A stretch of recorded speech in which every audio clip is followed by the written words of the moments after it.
Greetings, YouTube. Recently, there has been a trailer released for a new television series known as Revolution. It is essentially a post-apocalyptic setting, and it has been somewhat of a buzz in the post-apocalyptic role-playing community here on the internets.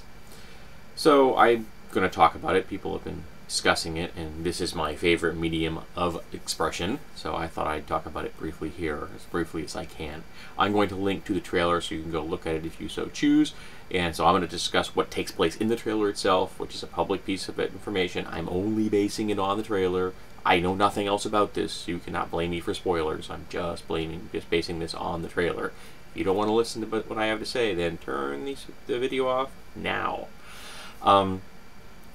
This is a classic technology goes wrong apocalypse. The trailer opens, day-to-day life kind of thing. Someone rushes home, grabs the phone from his wife, talks to his brother and says, you know, it's all going to go off, it's all going to go off kind of thing, while he's madly trying to download some data onto a little pendant. And of course, as soon as the data gets downloaded to the pendant, poof, all the electricity goes off. Forever. Then it jumps forward for 15 years, which is a smart move, because the aspect of the area right after that electricity turns off forever is gonna be horrible. Okay, because your average city has food for 3 days.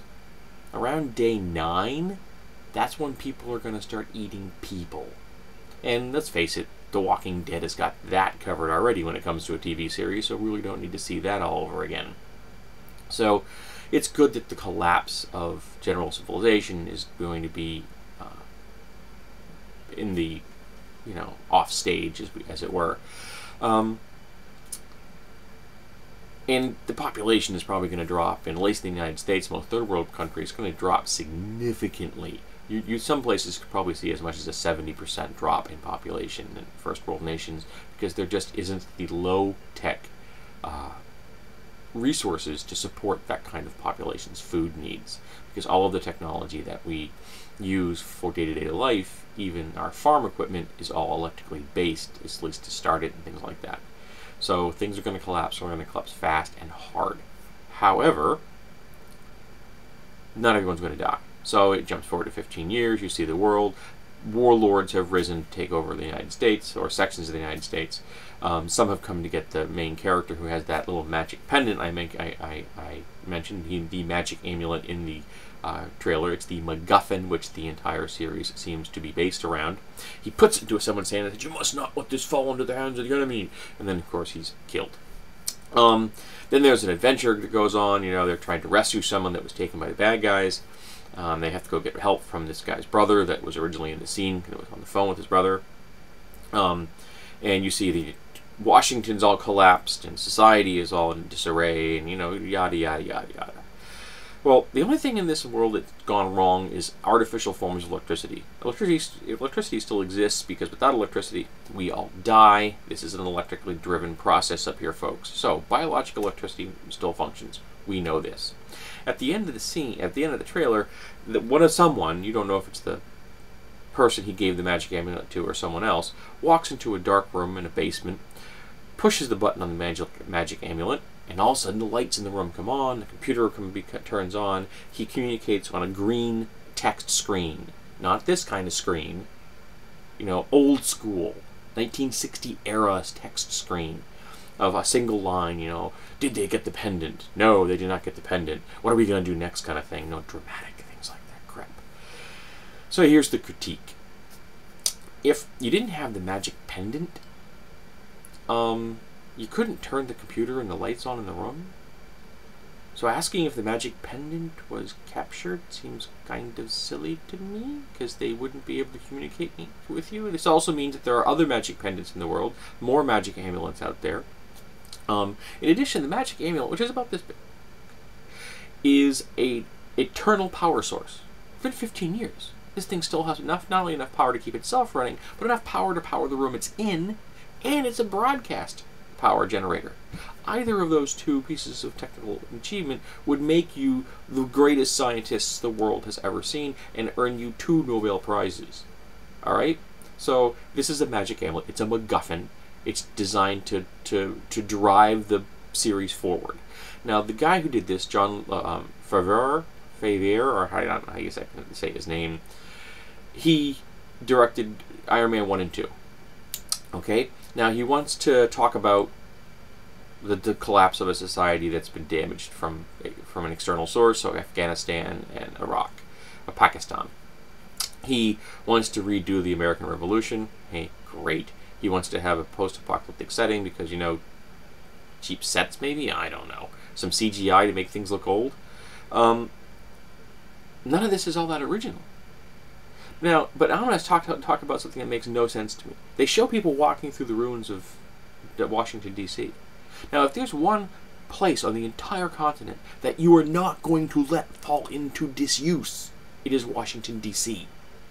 The museums, the Library of Congress, all of the Capitol buildings will still function without electricity. The United States government is not going to collapse and go away. Yes, there will be immediate chaos, but sometime around the 24-month mark, things are going to start reestablishing. There are people that are going to take advantage of this and break away from the United States. Arizona will be a good example. They already act as though they're their own country. Okay? But it's not going to function, because eventually the U.S. military is going to ride in with their guns, which all still work, and take them back and slap them 6 ways to Sunday and say, no, no, no, you don't get to leave the Union. Because the one organization that's going to stay cohesive is the U.S. military. You don't think they don't operate without electricity already? They're trained in this crap. They are cohesive. They have the discipline to keep functioning. The United States government was founded in an era before electricity.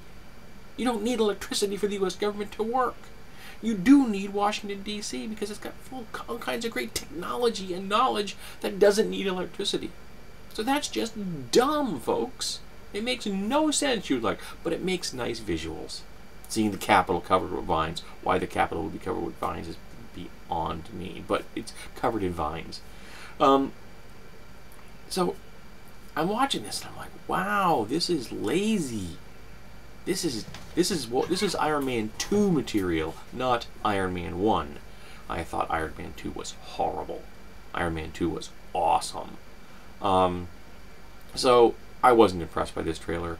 Now, if you like the trailer, cool. If you're looking forward to the TV series, I got no problem with that.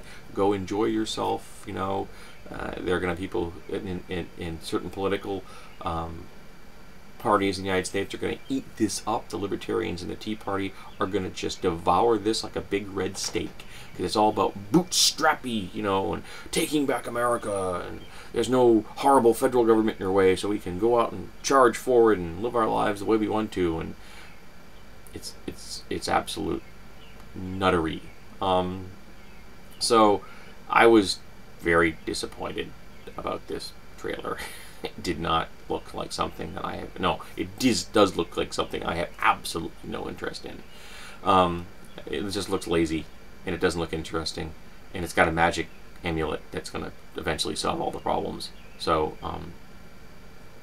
I don't really see the point. So I don't know. Go forth, express an opinion about the trailer if you wish. Go watch it. And I hope that anyone who is interested in it has a fabulous time with it. You know, you enjoy your new television series, have fun, but it's not something that I've got any interest in, folks.